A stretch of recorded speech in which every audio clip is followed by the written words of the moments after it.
ডেমরা সারুলিয়া বাজার সংলগ্ন এই এলাকাটিকে অপরাধের আতুর ঘরে পরিণত করেছে রুদ্র, সোহেল, সুজাত সহ তাদের সঙ্গীরা। সাধারণ মানুষদের ধরে এনে হত্যার ভয় দেখিয়ে চাঁদা আদায় কিংবা মাদক চোরাচালান এসবই যেন নিত্যদিনের ঘটনা। রুদ্র, সোহেলদের ভয়ে নিশ্চুপ এলাকার মানুষ। তাদের অপকর্মের সাক্ষী হলেও মুখ খুলতে নারাজ প্রায় সবাই। ছাত্রলীগের বলা আওয়ামী লীগের সময় চাষ করছে, বিএনপির সময় হয়ে এলো রাজা। ইষ্টগড়ের যে মোড়টা ওইখানে রাত 10টার পরে ওদের গ্যাং আছে। ওরা যেই লোকই যাক ওরা মানুষ থেকে যা আছে লুটপাট করে নিয়ে যায়।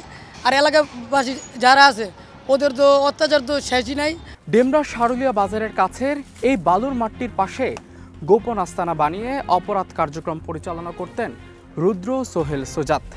5 আগস্টের আগে ছাত্রলীগের পরিচয়ে চাঁদাবাজি করে আসলেও এখন ভুল পাল্টেছেন, তবে থামেনি চাঁদাবাজি। রুদ্রের অপরাধের জগৎ পুলিশের সামনে এলেও তারাও যেন নিরুপায়। 27 ফেব্রুয়ারি 999-এ কলের মাধ্যমে সারুলিয়া বাজার সংলগ্ন ওয়াসার মাঠে এক ব্যবসায়ীকে আটকে রাখার খবর পায় পুলিশ।